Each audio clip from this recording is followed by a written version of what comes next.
할렐루야. 우리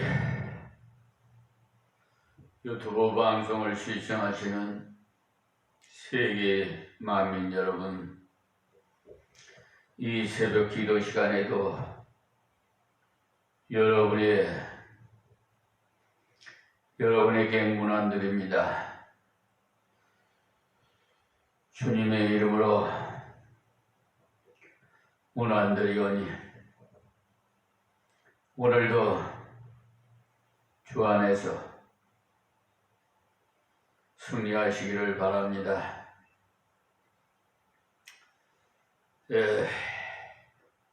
계속되어 말씀드리는 강해설교로 창세기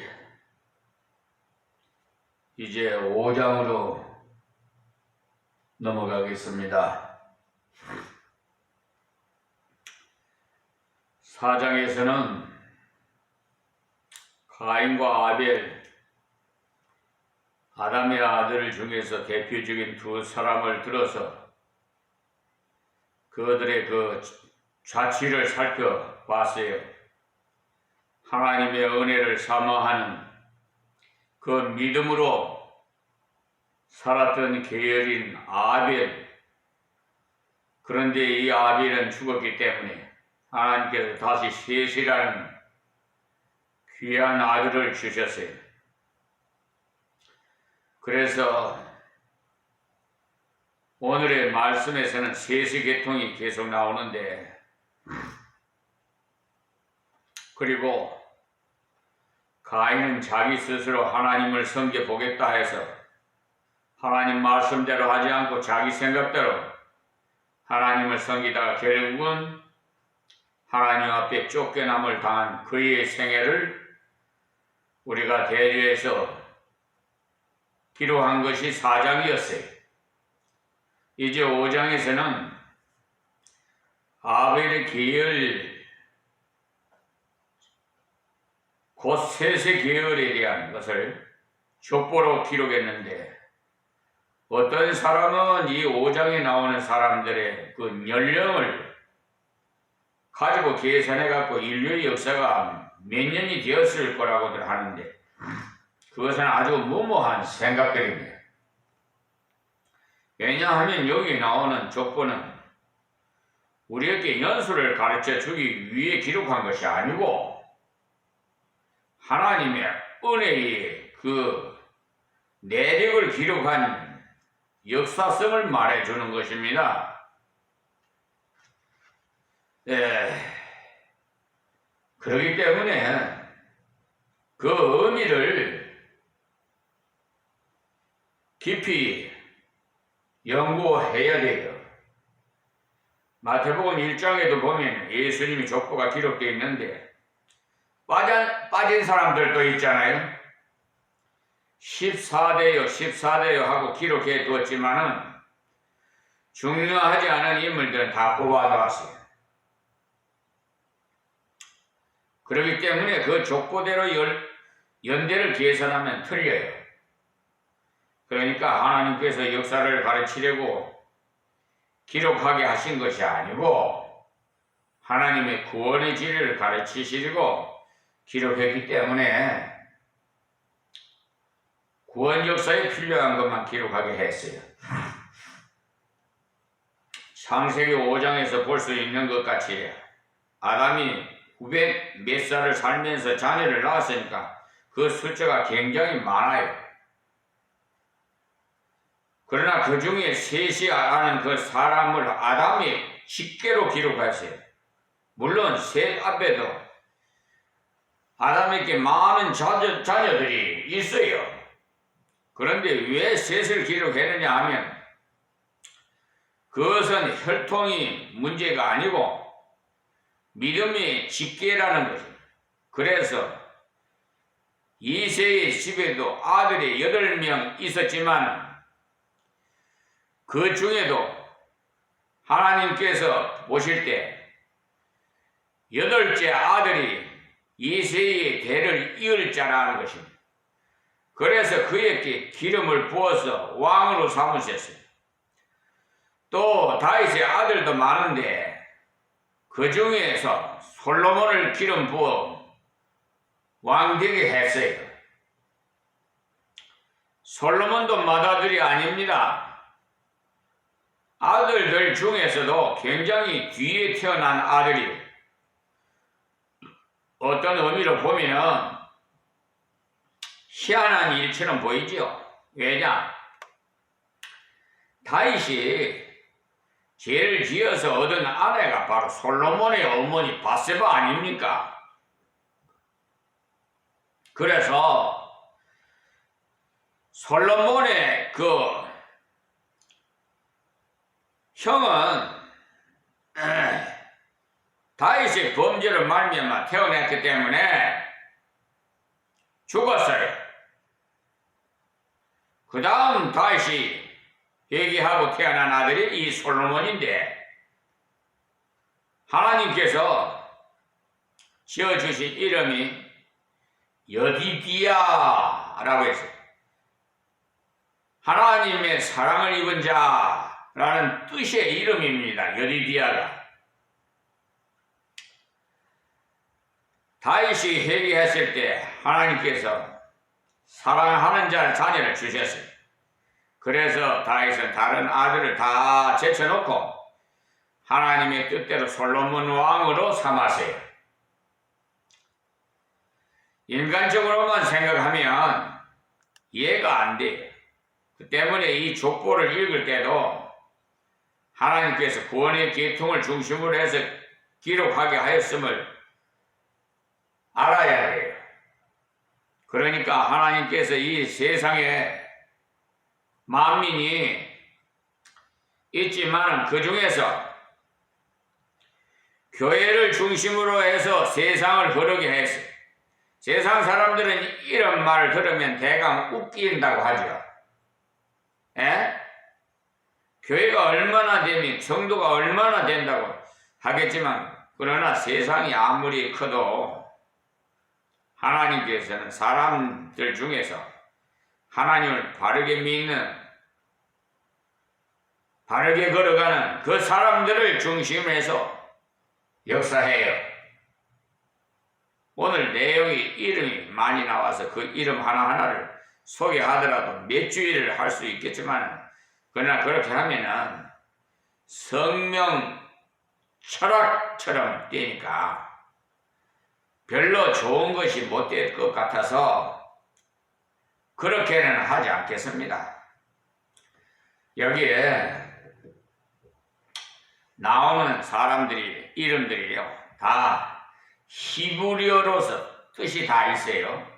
우리나라 말로도 설명하자면은 어떤 사람이 광명이라는 이름을 가졌다면 또 밝고 맑다라고 해석할 수 있는 것처럼 이름 따라서 다 뜻이 있어요. 그러나 그것은 별로 의미가 없기 때문에 1절에서 5절까지 아담에 대해 기록하고 그 다음 21절에서 24절까지 나오는데 에녹이 기록하고 마지막 29절에서 32절에 나오는 노아의 기록을 통해서 말씀을 생각하고자 합니다. 중간에 이름들이 나오는 것은요 대강 읽어가는 식으로 하면 되겠어요. 그래서요 이 하나님과 동행하는 자는 어떤 자라는 것을 여러분에게 심어주고 싶습니다. 성경에서 하나님과 동행한 자라고 강조해서 기록한 사람들이 있는데 오늘 본문에 나오는 에녹과 다윗이 구약의 사람들 중에는 거기에 속합니다.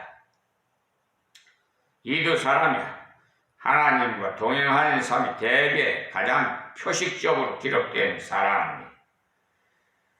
에녹은 300년 동안 살면서 하나님과 동행했다는 것을 강조했으나 구체적인 기록은 별로 없습니다.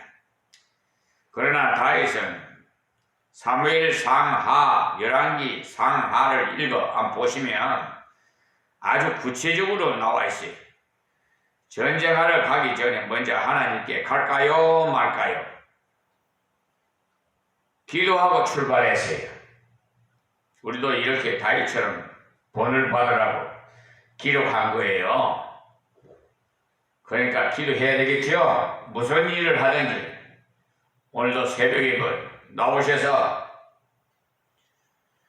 기도하는 것이 오늘의 모든 행사 행로를 하나님께서 주장해 주시옵소서라고 기도하세요. 안 하면은 마음이 사탄들이 미혹해서 엉뚱한 죄만 짓는 곳으로 끌고 가요. 그러니까 전쟁하러 가기 전에 항상 다윗은 기도했어요. 그렇게 갈 때마다 이길 수 있었던 것은 그가 칼싸움 잘해서 그런 것도 아니고 힘이 남보다도 좋아서 그런 것도 아니에요. 하나님께서 같이 하시니까 이길 수밖에 없는 거지. 우리 성도들이 만약 하나님과 동행하는 생활을 계속할 수 있다면 틀림없이 계속 승리할 겁니다. 저는 믿습니다. 그러나 우리는 가끔 하나님과 동행하는 것에서 흐려지기 때문에 실패할 때도 있고 시험에 빠질 때도 있어요. 한 가지 꼭 알아야 하는 것은 예수 믿고 난 다음에 하나님 아들, 딸 된 이 관계로 절대로 변하지 않습니다. 그러나 신앙의 상태로 자꾸 변해요. 자식이 부모 말 잘 들으면 상태가 좋아져서 만나면 이야기도 잘하고 웃기도 잘하고 부모와 모든 대화가 잘 되지요. 그러나 상태가 나빠지면 관계가 그대로 있으나 책망과 또 생방과 시험이 들어오게 돼 있어요. 그러니 상태가 나빠진 것을 가지고 관계가 무너졌는가 하고 오해하지 마세요. 오히려 우리가 하나님의 자녀이기 때문에 말씀대로 살지 않으면 상태가 나빠진 증거가 나타나요. 세상 사람들은 하나님 뜻대로 살지 않아도 별다른 일이 없을 때가 많아요. 그들은 내버려 두기 때문에 그래요. 에녹의 삶을 통해서 우리들도 하나님과 동행해서 날마다 새로운 은혜를 받고 날마다 승리하는 삶을 살 수 있도록 우리 노력을 합시다. 그러면 먼저 첫 절 5장 1절부터 말씀드리겠어요. 아담의 자손의 계보가 이러하니라. 그러니까 계보라는 말은 족보라는 뜻이지요. 우리도 족보가 다 있지요. 저는 김해 김씨 3연파 김수로 왕의 69대 손입니다. 마태복음의 1장 1절에서 보면 다윗의 자손 예수 그리스도의 세계라고 할 때 세계라는 말씀이 나오는데 계보라는 말과 같은 말씀이에요. 또 어떤 경우에는 누구의 대락이 이러하니라는 말도 나오는데 역시 같은 말. 실제로는 내력이라고 번역을 하면 우리가 가장 알기 쉬운 말이 됩니다. 하나님이 사람을 창조하실 때 하나님이 형상대로 지으시되, 이 말씀은 하나님께서 우리 인생들을 지으실 때 하나님이 형상대로 지으셨어요. 그렇다고 해가지고 하나님도 우리처럼 눈, 코, 귀가 있다는 것은 아니에요. 예수님께서 하나님은 영이신 예배하는 자가 신령과 진정으로 예배할지니라고 요한복음 4장 24절 말씀하셨잖아요. 하나님 육체가 아니신 분이에요. 우리의 육체와 하나님의 육체가 닮았다고 생각하면 큰 오산입니다.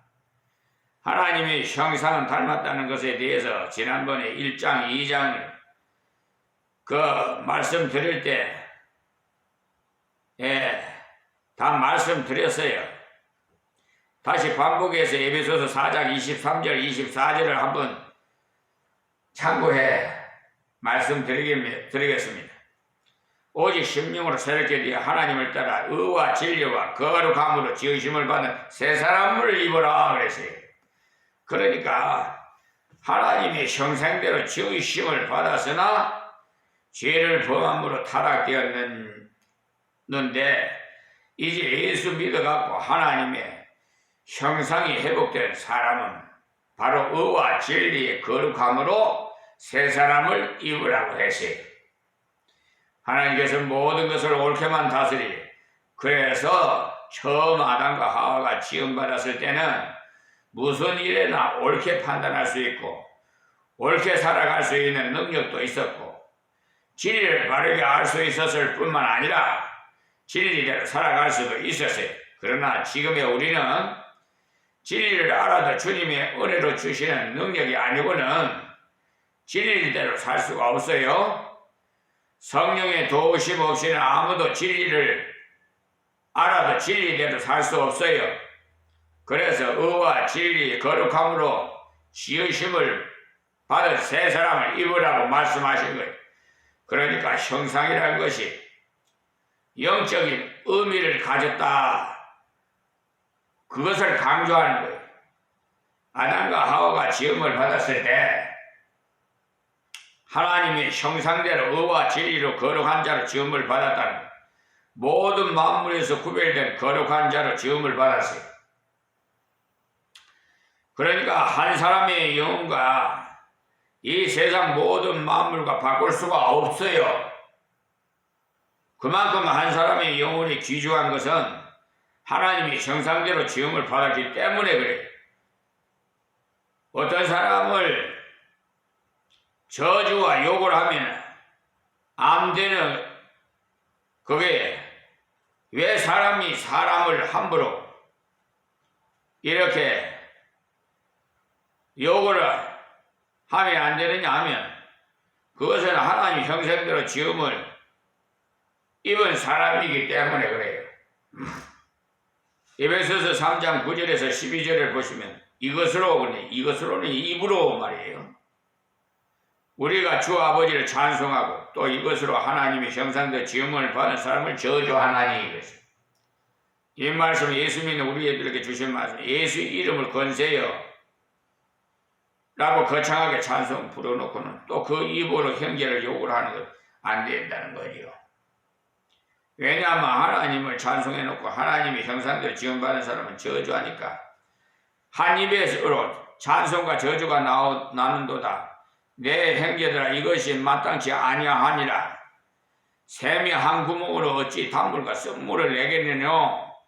내 형제들아 어찌 무화과 나무가 갈람 열매를 포도나무가 무화과를 맺겠느냐. 이와 같이 짠물이 단물을 내지 못하느니라 했어요. 단물과 쓴물이 섞여지면 다 쓴물이 돼버려요. 저 미꾸라지 한 마리가 우물을 더럽히면 다 더러워져요. 한국 사법부에도 법무법인 유한 로고스 소속 변호사 백혜기 씨가 사법부를 완전히 더럽혀놨어요. 정창근, 정의철, 강산아 판사에게 정관예우로 아니 세상에 말이나 돼요. 민사소송법을 다스려서 판결을 해야 되는데 민사소송법을 위반하고 아니 소장 부분 받은 지 30일 안에 답변서를 올려야 되는데 103일에 답변서하고 소송 대리인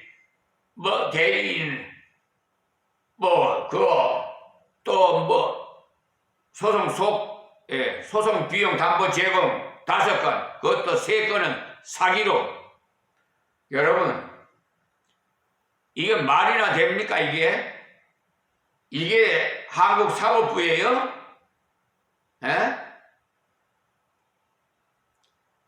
정말 저들은 저주를 받아도 어찌할 수가 없어요. 왜냐하면 그 942만원이 누구 돈인 줄 압니까? 하나님의 돈이에요. 아시겠어요? 예? 나중 보세요.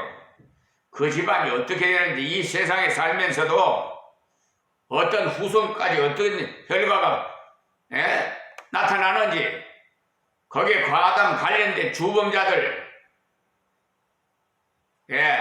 한 200~300명 저 88명을 처음에 공수처에다가 직권남용으로 고발장을 올렸더니 그걸 대검찰청으로 단순 이첩으로 김진욱 처장과 예장균 검사가 걔한테 고기를 넘겨줘요? 던져줘? 아니 대검찰청 검사 수사를 해야 될 사람들한테 그걸 맡기면 어떻게 되겠어요? 그래서 지난 국회에서 대정부 질문 질의할 때 김진욱 공수처장을 불러가지고 국회의원이 따졌어요. 그러니까 공수처장이 하는 말이 1년에 10명만 기소하면 나라가 멈춘대요. 10명만 기소하면 나라가 멈추는데 88명 고발한 것을 기소하면 어떻게 되겠어요? 여러분 상상이나 해보세요. 그러니까 어찌할 수 없어서 대검찰청으로 단순 이첩으로 넘겼다는 거예요. 그런 뜻이에요. 그리고 대검찰청에서는 서울지방검찰청으로 서울지방검찰청에서는 와 좋다 무혐의 처분 정부다. 이게 한국사법부의 실태입니다. 이것을 대통령에게 내 그 홈페이지에 한번 원칙과 상식에 대해서 한번 좀 생각해 보라고 법무부 장관한테 올렸어요. 법무부에다. 어떤 답변이 올렸는지 모르겠어요. 참 어이가 없어요. 대부분에서는 참 심리 불속행 기각 법률을 심리 불속행 기각을 해주니 아이고 나를 갖다 바보로 하라? 하나님을 바보로 하라? 하나님께서 내 안에 하나님이 성령이 계셔요. 수천 가지 되는 법조문을 다 가르쳐 주시고 나의 변호사는 예수님이에요. 하나님을 대적하고 예수님을 배로 당할 자가 누가 있어요? 내일도 서울중앙지방법원으로 배롱길이라서 가기 전에 어제 준비 서면을 보냈습니다. 그러니까 오늘 아마 도착될 거예요. 자, 2절 한번 보겠습니다. 남자와 여자를 창조하셨고, 이거 보세요. 여자를 먼저 창조했어요? 남자를 먼저 창조했어요? 분명히 남자를 먼저 창조했지요. 근데 이 세상이 거꾸로 돌아가고 있어요, 지금.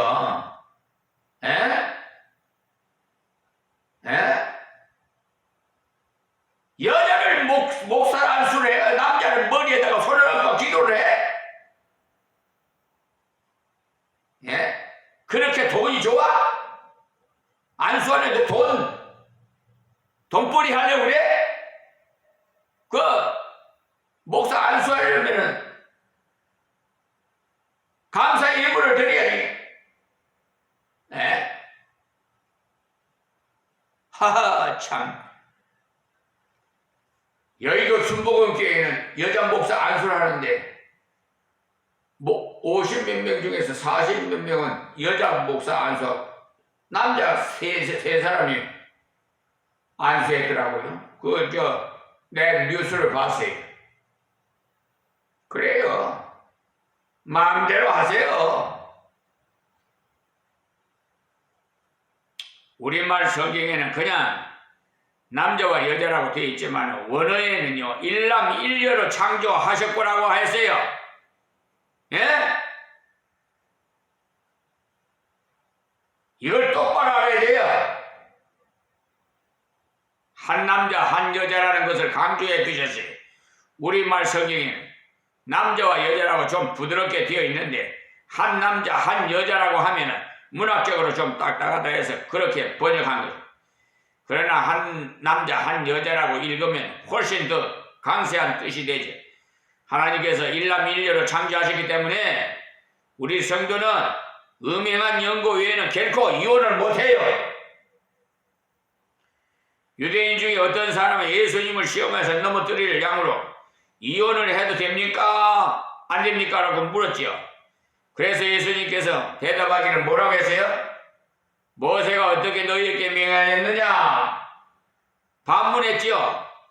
그때 바리새인들이 모세는 이혼 증서를 써줘서 내버리기를 허락하였나이다라고 대답했어요. 예수님 대답하되 너희가 마음이 완악함으로 하나님께서 허용한 것이지 본래는 그렇지 않다. 하나님께서 원래 한 남자와 한 여자로 지으셨기 때문에 이혼 못해요. 그러나 너희가 악하기 때문에 허용하신 것이라고 해서 왜 여자를 보호하기 위해서 이혼 증서라도 줘야지 다른 집에 시집이라도 갈 수 있다는 것이지. 그러지 않다면 다시 시집 못 가기 때문에 그때 당신은 그러했기 때문에 이혼 증서를 써주도록 했어요. 마가복음 10장 1절에서 12절을 한번 참고하세요.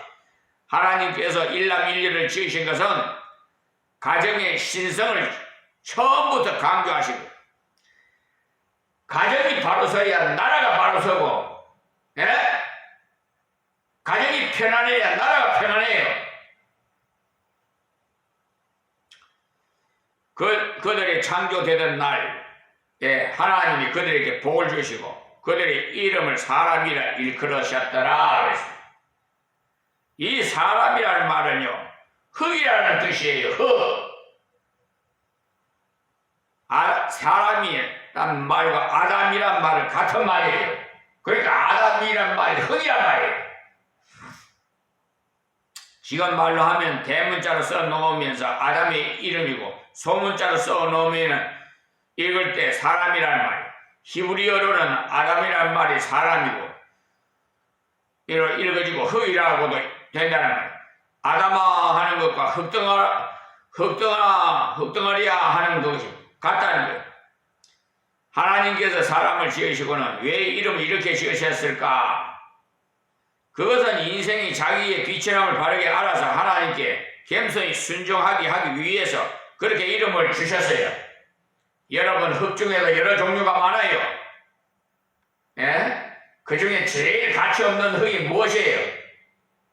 날아다니는 먼지 흙이에요. 그걸로 지은 거예요. 그러니까 누구든가 의지하지 않고 붙잡아주지 않으면 갈대같이 바람에 흘러 이리저리 주대도 없이 그냥 이단으로도 흡수되고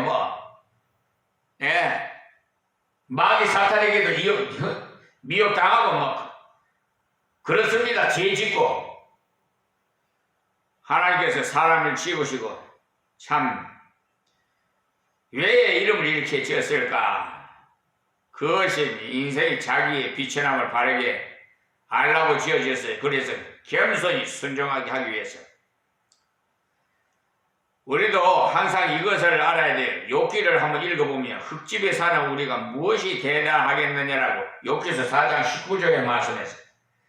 흙집이라는 것은 우리 육체의 비천성을 말하는 거예요. 인물 잘생기고 화장술로 꾸며놓고 성형수술 해가지고 만들어놔도 대단해 보여도 역시 흙집이에요.